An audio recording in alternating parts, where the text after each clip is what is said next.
from our 30th wedding anniversary. And as we're celebrating, we're meditating on a couple of things. We were just sitting at lunch here in this gorgeous place.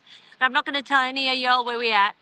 We don't need any Although the scenery might unexpected. give it away, It but might we'll give it see. away, We'll but we see. don't Yeah, need yeah. any unexpected No, no, visitors. no, no. See, there's one thing you always want on your anniversary, and that's not to have the kids rock Yep, up, right? yep. Although I suspect it may still happen. Yeah, But we yeah. should be good for a bit. Anyway, as you saw the subject line, today is the day that the first part of Saul's spear dropped on my Apostles Digest. Now, it's not going to be available on Amazon for a good couple of months yet Yep. because the way that I'm pouring it out, I'm being very deliberate. And hey, Mike, of course, Michael's the first He's to the first jump in guy. there. Yeah, yeah. As we're busy pouring and investing everything into this, I was saying something to Craig. I said, in this book, I mention all about soul spear, how to identify it, when to run. I said, but you know what most people don't realize when it comes to these attacks is that had the spears not been flying, David would have never stopped to pick up the sword of Goliath. That's true. When did Yep. he pick up his sword? Yep. The sword that was always due to him, the sword that he Yep. won. It was always his, but he never picked it up because he was comfortable in the courts of Saul. And it took a little bit of, fear for life before he started running. Now, Losing everything. losing everything. Now, here's something you guys don't know about Craig and I. You look on social media. I know if you've read my books, you literally know our life stories. But what you don't know is how hard we work together as a couple with every single one of these projects. Now, you might hear my voice in that book, but what you don't realize is that it's a project Craig and I have been working on together. Although it's one that I wrote, we've lived it together. And also, he's the one that formats it. He is like a master formatter. He's been doing this for a couple of decades now. And I wouldn't trust anybody else with this particular project because as we, putting in the chapters and the titles and separating it, it's actually up to Craig to make sure that my hard work looks good. But Craig, you were saying that even while you were formatting it, that you were getting hit by the anointing. That's one thing. I've got to ask him this because I haven't asked him this yet. Uh-oh. Now, you know me, Uh-huh. you know the process, you Yep. know the story, but what is it like for you having gone through what you did with me? I mean, we both walked this road together, right? But I'm the one that kind of captured everything in the air Yep. and then wrote it down. What was it like for you for the first time to see those words articulated, even though it's our journey, I know what you mean. Yeah. to see, because it's in my voice. Yeah. How was that for you?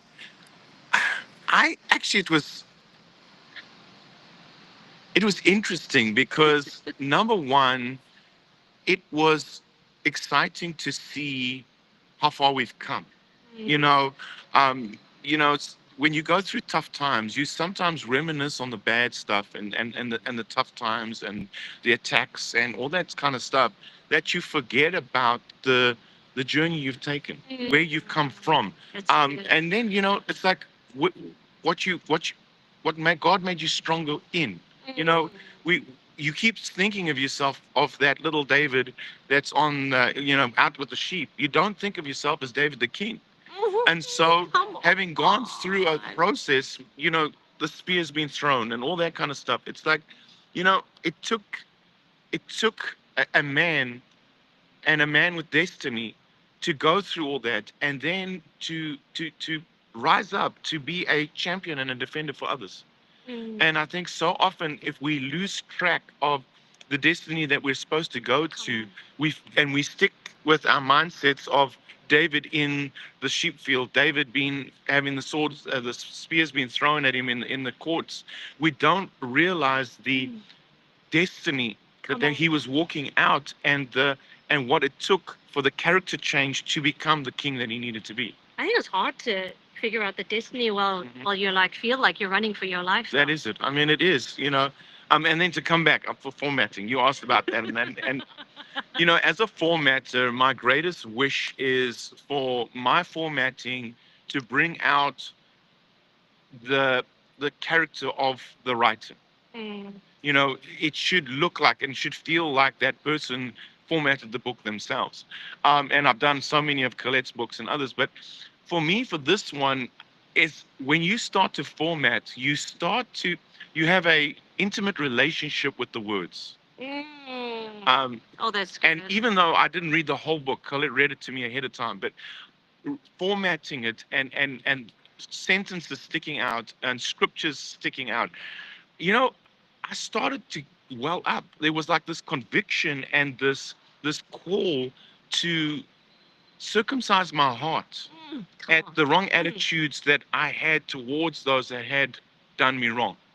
To look at God and say, hey, where are you taking me? Where have I come? Where am I going?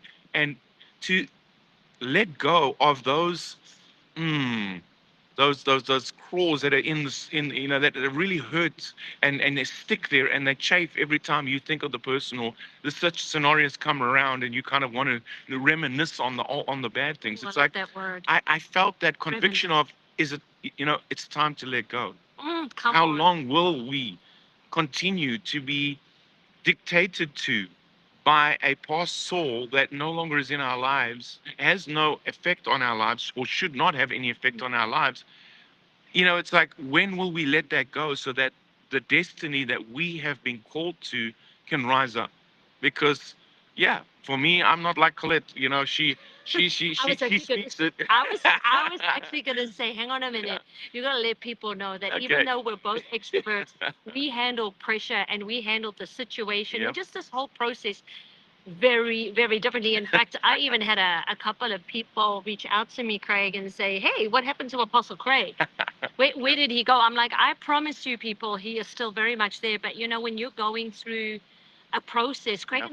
Craig and I handle our processes very, very differently. And now that it's 30 years of marriage, it's like you come to realize that I can't push him to handle his process the way that I would. But maybe you can tell them how, within reason, because I'm still watching you and hearing what you say, how differently do we handle our processes? I think for me, I've got to I mean, everybody knows this, it's no secret. I went through a season of being really narcissistic in tendencies, and really in that nature. And I mean, look, I got to be true. It hurt a lot of people. There are a lot of things that I wish I could have done differently, that I could have said differently to people that I loved, and that were very dear to me. And I made those mistakes, and through some of them, they couldn't handle it and left. Some I've been able to rebuild that relationship, and ask for forgiveness, and have the Lord, build that friendship and that relationship again. And so for me, going through that, um, I couldn't have done it without Colette. I'm going to be honest with you, my family, I couldn't have done it without you guys. I mean, I'm giving you love right now and thanking you for everything that you did to help me through that season. Because, Colette said it in her books, when you are your ugliest is when you need people the most. I could not have got through this if my wife hadn't believed in me, hadn't kept strong with the Lord and asked the Lord and got wisdom and helped me through these. It was those little things that gave me hope in myself when I didn't think I had it. I didn't think that I could get through. It was like, I've said it before and I'll say it again. I got to a point where I was just so I was so, I hated the person I was, the monster I was, that I said to the Lord, look, Lord, I love you. I want to serve your people. I still love you. I never stopped loving the Lord. But the hurts and the rejections and the false hopes that were put on me, thinking that I was going to get somewhere, it just got to a point where it broke me in some ways, that I was like, you know what? I want to serve you, Jesus. I want to sit in a room with you, with my wife, and I just want to love you, and I want to be close to you. The church and the politics and all that other nonsense, and the vying for positions, and you're not good enough unless you have XYZ, these traits, and you've got lots of money and you can make other people rich or feel like they're important.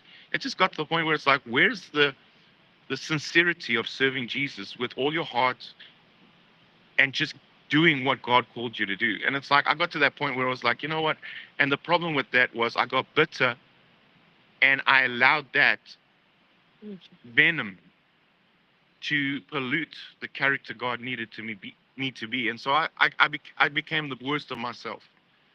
Um, and like I said, Colette and my children and that really helped me and brought me back, from this place, from really just, you know, like I said, I love the Lord, but it was like, Lord, if I could just hide away with you and just love you, and just, that's all I needed. I don't, but God said to me that, he'd called me to be a father, and I needed to be it's called us to be parents, and we needed that. I looked at the hurting church, and I looked at the prophets, and I looked at those that were very much like me, being led astray or being hurt by the Sauls out there, and it was like, am I going to just be another victim?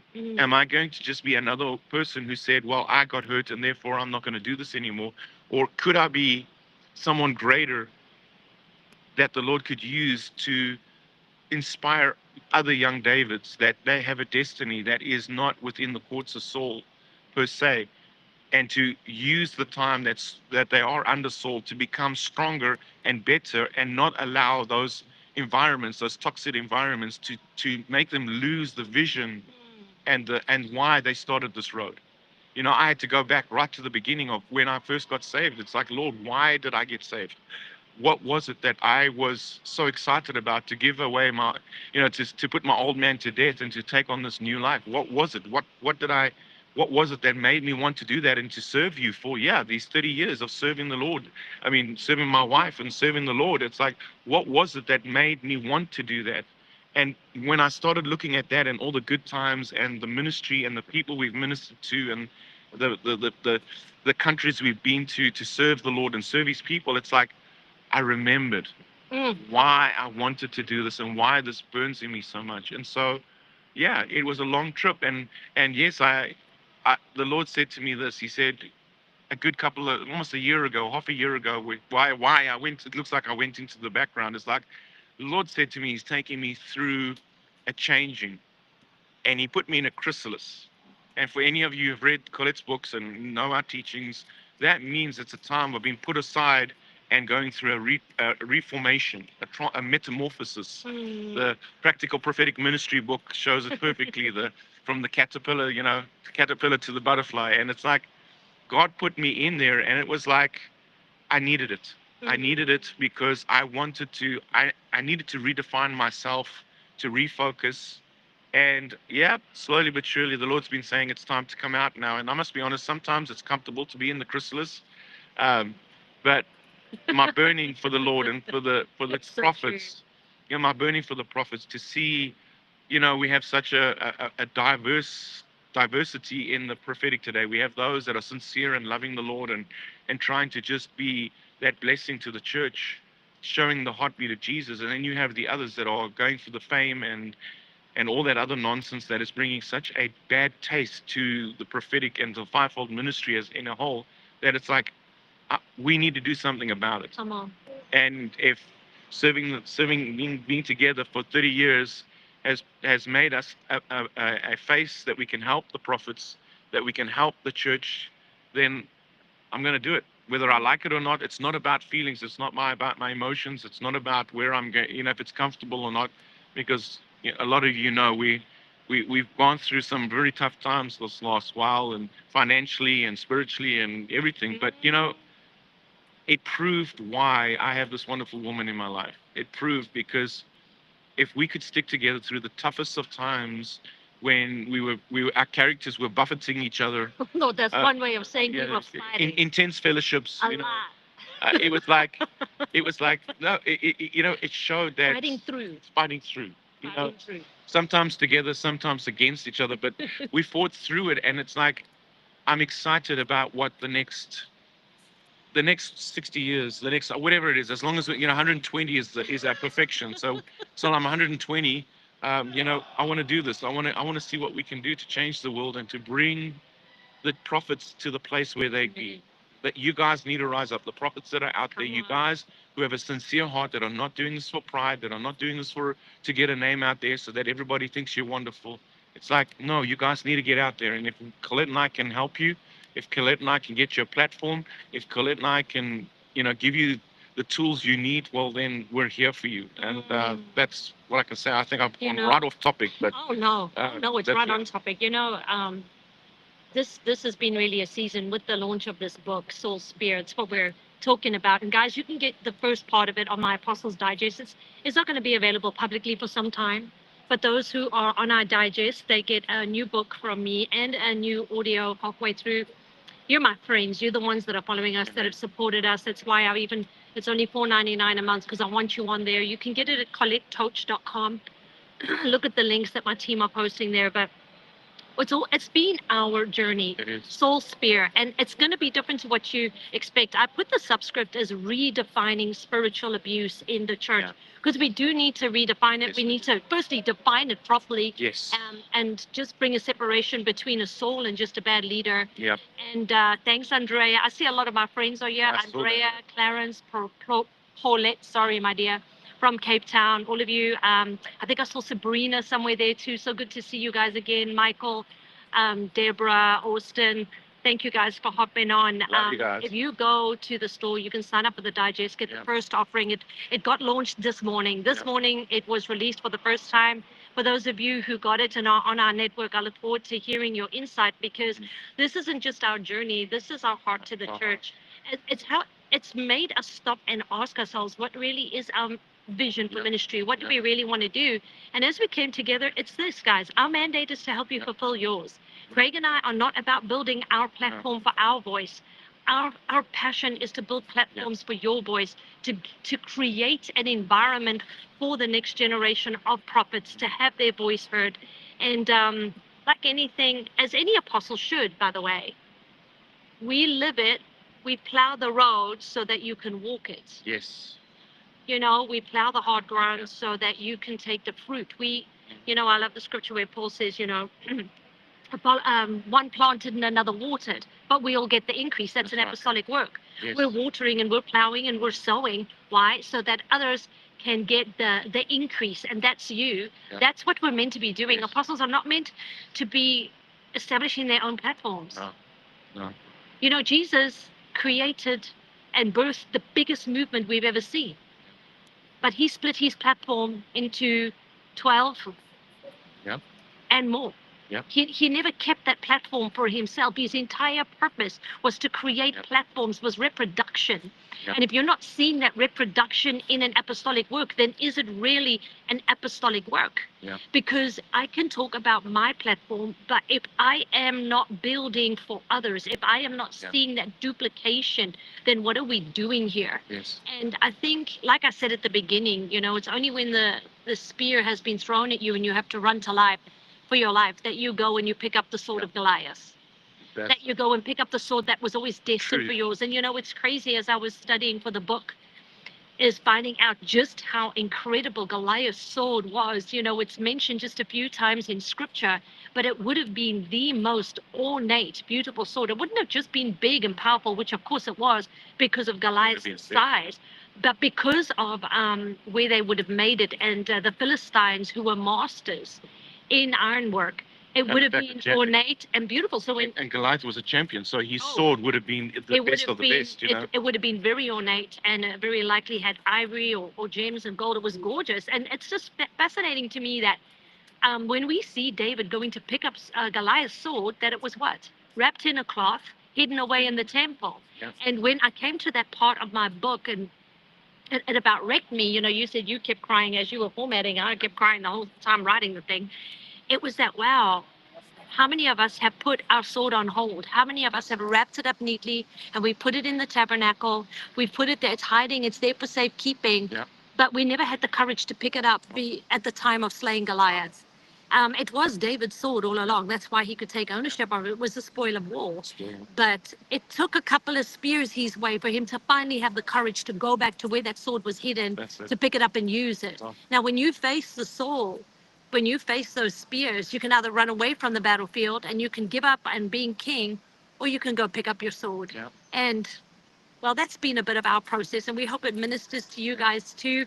Like I said, we're celebrating our 30th wedding anniversary. I think it's it's prophetic that on our anniversary we launched the first part of this book to the public. Like I said, go get your copy. Join the Apostles Digest. You'll get the link immediately. It's a download. Apostle. It's on collettetoach.com. Yep. That's right, collettetoach.com. I love what you said there, Clarence. We were born to reproduce. We were absolutely born That's to right. reproduce. You know, I have a challenge for you guys. We have our apostolic network, apostolic-network.com, where we have our own little like private Facebook kind of idea as our community. I want you guys to read this book, because what I love about what Colette did in this book is she didn't, too often we read about people who want to lambaste leaders. And so they throw their hurts on a page, and the whole book is about their hurts and their bitterness towards leaders.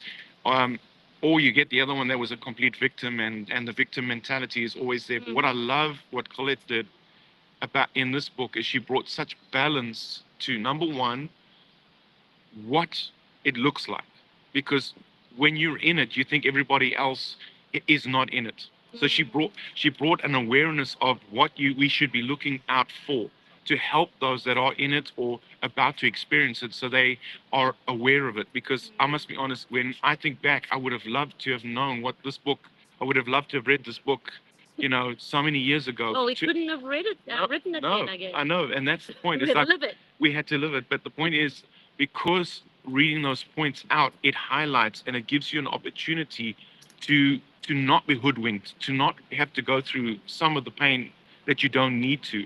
And then also that she brought the balance of why some of the leaders do it. The heart is both sides of the story. And that's what I love about this book. It brings such balance. It's not lambasting, and it's not just accusing. It's a beautiful harmony of understanding why Saul was who he was, why what to look out for, and it's up to us to navigate this correctly and to get through it, still holding the core values of who we are. And so, as you read it, I actually would love for you, if you are on our community of apostles and prophets, if you are there, I would love your feedback on what this book really did for you, what points stood out. If you're not, hey guys, come join us on the community. Like I said, we're there live. Our team is there, so you're gonna get complete feedback from us. It's not just a robot that's No. talking for us. We're there. Nobody writes my messages for me, No. just so we're okay. No. No, I had somebody on Facebook who goes to me because they thought that I was either a team or a robot. I'm like, no, legitimately.